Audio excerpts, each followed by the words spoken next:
जय हिंद दोस्तों। इस वीडियो में आपका स्वागत है। दोस्तों आज की इस वीडियो में हम प्रश्नावली 9.1 के प्रश्न संख्या 2 को बहुत ही आसानी से हल करके सीखने वाले हैं। तो आइए देखते हैं आपका प्रश्न संख्या 2। प्रश्न संख्या 2 आपका कहता है आंधी आने से एक पेड़ टूट जाता है और टूटा हुआ भाग इस तरह मुड़ जाता है कि पेड़ का शिखर जमीन को छूने लगता है और इसके साथ 30 अंश का कोण बनाता है। पेड़ के पाद बिंदु की दूरी जहाँ पेड़ का शिखर जमीन को छूता है 8 मीटर है। पेड़ की ऊंचाई ज्ञात कीजिए। ठीक है, तो आपको क्या ज्ञात करना है?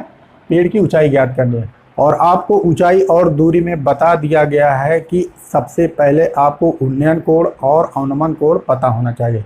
इसके अलावा त्रिकोणमितीय अनुपातों के मान को भी आपको याद होना चाहिए। उसके लिए एक छोटा सा ट्रिक आपको बताया गया है कि अगर आपने उस वीडियो को नहीं देखा है तो उस वीडियो को आप देख सकते हैं और त्रिकोणमितीय अनुपात के सभी मानों को याद कर सकते हैं। ठीक है, तो इस सवाल में आपको क्या करना है? पेड़ की ऊंचाई ज्ञात करना है। तो सबसे पहले अगर आप सवाल को ध्यानपूर्वक देखते हैं, पढ़ते हैं, पढ़ने के बाद अगर आप चित्र बनाना सीख जाते हैं, खासकर ऊंचाई और दूरी से सवाल जो संबंधित होता है उसकी, तो वह सवाल आपका कभी भी गलत नहीं होता है। ऊंचाई और दूरी में 95% आपका टैन और कॉट का प्रयोग होता है। ठीक है, तो कह रहा है आंधी आने से एक पेड़ टूट जाता है। तो मान लेते हैं, हम क्या करते हैं, एक पेड़ मान लेते हैं, यह आपका पेड़ हो गया।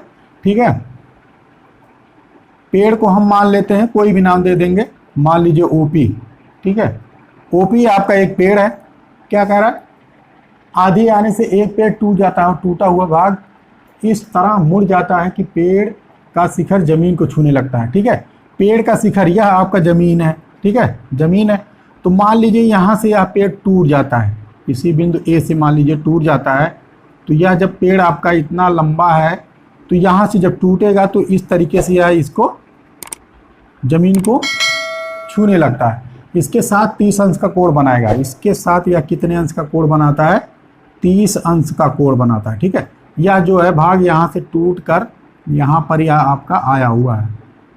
चित्र बनाना अगर आप सीख गए तो आपका सवाल कभी भी गलत नहीं होगा। ठीक है, और इसके साथ 30 अंश का कोण बनाता है। पेड़ के पाद बिंदु की दूरी, पाद बिंदु इसको मान लीजिए आप बी मान लीजिए। ठीक है, अब देखिए पेड़ का पाद बिंदु यह हो गया, इसकी दूरी जहां पेड़ का शिखर जमीन को छूता है 8 मीटर है, यानी कि यह पाद बिंदु हो गया और यह शिखर हो गया। इसको छू रहा है कितने मीटर पे? 8 मीटर की दूरी पर। ठीक है, तो कह रहा है पेड़ की ऊंचाई ज्ञात कीजिए, यानी कि आपको क्या ज्ञात करना है? ओपी ज्ञात करना है, यह और यह। ठीक है, यह आपको क्या करना है? ज्ञात करना है। ठीक है, इसकी ऊंचाई आपको क्या करनी है? ज्ञात करनी है। लेकिन यहाँ पर अगर आप ध्यानपूर्वक देखेंगे चित्र को तो यह पेड़ जो है इतना लंबा है और यह आधे से टूट जा रहा है, यानी कि टूटा हुआ जो भाग है वह यहाँ पर जमीन को छू रहा है और यह जो टूटा हुआ भाग है इसके बराबर होगा। अर्थात हम कह सकते हैं AP बराबर क्या होगा? AB बराबर।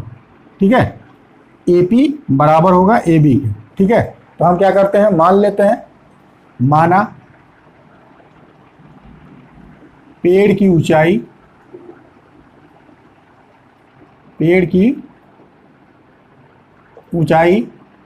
बराबर h मीटर। ठीक है, अब देखिए यहां पर इसको हमने क्या मान लिया? h मीटर मान लिया।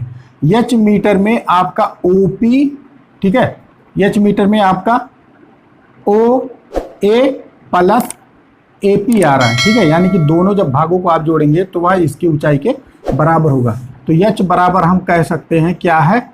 आपका OA प्लस AP। ठीक है, यह आपका h बराबर है। इसको माना पेड़ की ऊंचाई h मीटर है। ठीक है, और h मीटर को आप क्या लिख सकते हो? OA plus AP। ठीक है, यहां तक तो आपको समझ में आ गया होगा। और चूंकि यहां पर देखिए AP बराबर होगा किसके? AB के, अर्थात यह वाला भाग बराबर होगा इसके, AP बराबर AB। ठीक है, अब यहां पर आपको क्या करना है?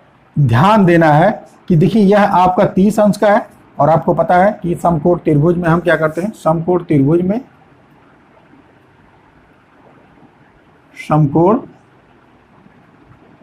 में। ठीक है, अब देखिए समकोण त्रिभुज यहां से अगर देखेंगे ध्यान से तो यह आपका 90 अंश का कोण हो गया और 90 अंश के सामने की भुजा क्या होती है? कर्ण होती है। और इसके सामने की भुजा यह हो जाएगा आपका लंब, और यह आपका क्या हो जाएगा?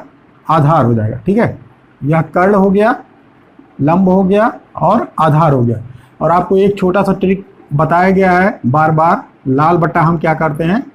कक्का करते हैं। अर्थात यह आपका हो जाएगा साइन का लंब बटा कर्ण, कॉस का हो जाएगा आधार बटा कर्ण, और टैन का हो जाएगा लंब बटा आधार। इसका उल्टा कर देंगे तो साइन का उल्टा कॉसेक होता है, कॉस का उल्टा सेक होता है, और टैन का उल्टा क्या होता है? कॉट होता है। ठीक है, तो आपको पता है कि आपके ऊंचाई और दूरी से जो संबंधित सवाल होते हैं उनमें टैन का अत्यधिक प्रयोग किया जाता है। तो हम क्या करते हैं?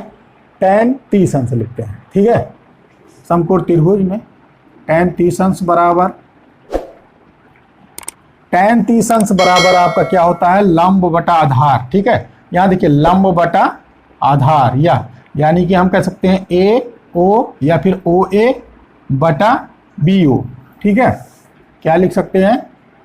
ओ ए बटा ओ बी। ठीक है, अर्थात देखिए ओ ए बटा ओ बी, ये कर सकते हैं। और टैन 30 अंश का मान क्या होता है? 1 बटा अंडर रूट कितना होता है? 3 होता है। इसी पे रख देंगे तो ओ ए बटा, अब देखिए ओ बी का मान कितना है?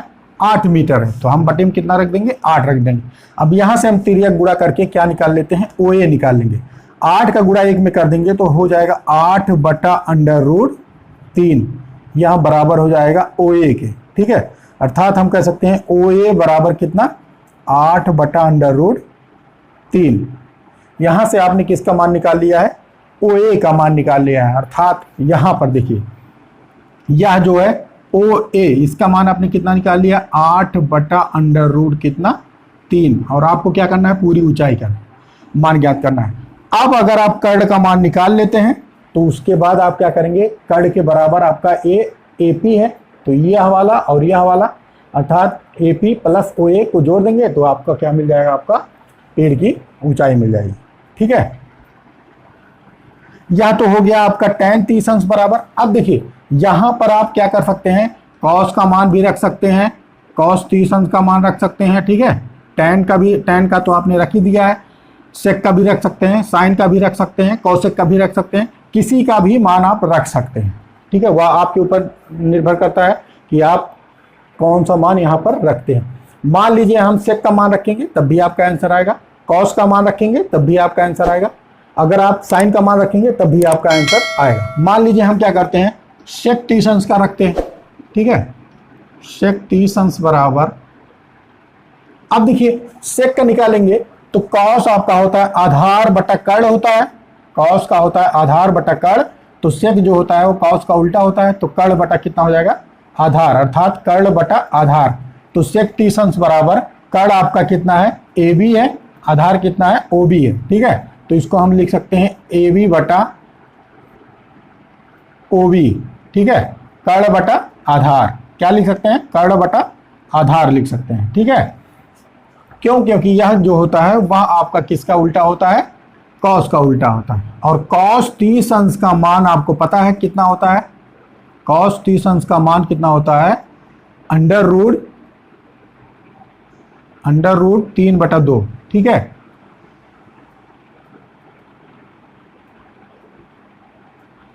कॉस 30 अंश का मान कितना होता है? Under root 3/2। ठीक है, तो यहां पर हम क्या करते हैं? सेक 30 अंश का मान क्या हो जाएगा? इसका उल्टा हो जाएगा, कितना हो जाएगा?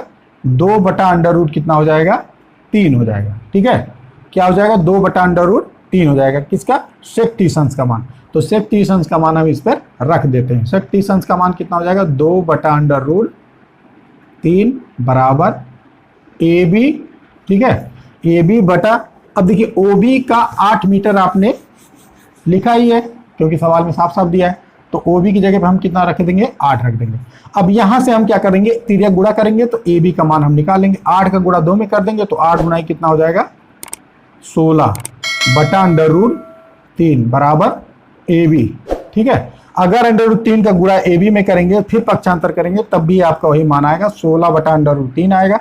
अर्थात हम कह सकते हैं ए बी बराबर 16 बटा अंडर रूट 3। ठीक है, ए बी आपका कितना आ गया, अर्थात कर्ण आ गया 16/√3, ठीक है। और आपने देखिए, आपने लिखा भी है कि जो पेड़ की ऊंचाई है जहां से पेड़ टूटा है, AP बराबर AB, अर्थात जो AB का मान होगा वह AP का मान होगा। AB का मान कितना आ गया, 16/3 आ गया। तो AP बराबर हो जाएगा, यह भी इसके बराबर होगा, तो यह मान हो जाएगा 16/√3, ठीक है। और आपने क्या माना है, माना पेड़ की ऊंचाई h मीटर है, और h मीटर जो है वह है OA प्लस AP, अर्थात OA प्लस AP, अर्थात हम कह सकते हैं OA प्लस AP, अर्थात 8/√3 प्लस 16/√3, ठीक है। तो हम क्या करते हैं, ऊंचाई ज्ञात करते हैं। पेड़ की ऊंचाई बराबर, स्टेप बाय स्टेप चलेंगे तो आपका सवाल कभी भी गलत नहीं होगा। बस आपको क्या करना है, स्टेप बाय स्टेप चलते रहना है, ठीक है। पेड़ की ऊंचाई बराबर, पेड़ की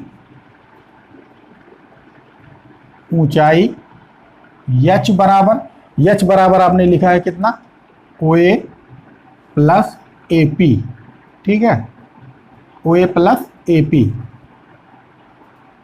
अब देखिए h बराबर हो जाएगा आपका OA, ठीक है। OA का मान कितना है, 8/√3 प्लस AP का मान कितना है, AP का मान जो है AB के बराबर है, अर्थात 16/√3, 16/√3। बस यहां से इसको क्या करना है, आपको जोड़ लेना है, वही है क्या हो जाएगा, आपका आंसर हो जाएगा। तो h बराबर हो जाएगा, देखिए हर बराबर है तो कितना हो गया, √3 हो गया, ऊपर 8 प्लस 16 डायरेक्ट हम कर लेंगे। तो h बराबर कितना हो जाएगा, 24/√3, ठीक है। यहां पर भी आपका आंसर सही है, यहां तक अगर आप लगाते हैं तब भी आपका आंसर क्या होगा, सही होगा। लेकिन हम क्या करते हैं, एक स्टेप और बढ़ा लेते हैं, परमेयीकरण कर देते हैं इसका, परमेयीकरण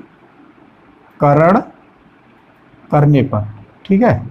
परमेयीकरण जब आप करेंगे तो ऊपर नीचे आप क्या करेंगे, अंश और हर में √3 से गुणा कर देंगे, क्योंकि बटे में क्या है, √3 है। तो h बराबर हो जाएगा 24/√3, ऊपर नीचे हम क्या करते हैं, √3 से हम क्या करते हैं, गुणा करेंगे, ठीक है।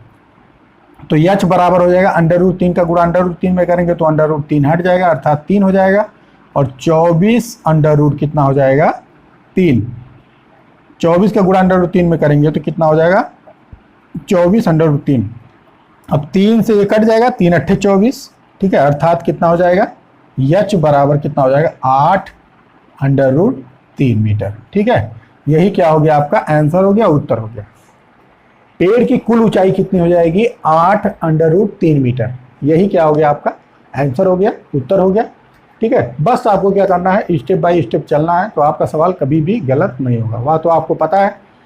सबसे पहले ऊंचाई और दूरी की बात करेंगे तो आपको उन्नयन कोण और अवनमन कोण पता होना चाहिए, और 90-95% आपका ऊंचाई और दूरी में tan का प्रयोग होता है, ठीक है। जैसे यहाँ पर हमने tan का प्रयोग किया है, ठीक है। उसके बाद आप प्रयोग कर सकते हैं आप अपने सुविधानुसार, ठीक है, लेकिन अधिकतर आप क्या करते हैं, tan का प्रयोग करते हैं, ठीक है। तो आंसर कितना आ गया, पेड़ की कुल ऊंचाई आ गया 8/√3 मीटर, ठीक है। तो ये क्या हो गया, आपका आंसर हो गया, उत्तर हो गया।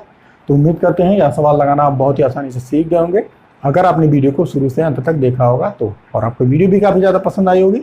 अगर वीडियो पसंद आई है तो वीडियो को लाइक कीजिए, शेयर कीजिए, कमेंट कीजिए। अगर आप हमारे चैनल पर नए हैं तो चैनल को सब्सक्राइब कीजिए। मिलता है अगली वीडियो में एक नई ऊर्जा के साथ, तब तक के लिए हंसते रहिए, मुस्कुराते रहिए और मेहनत से पढ़ते रहिए।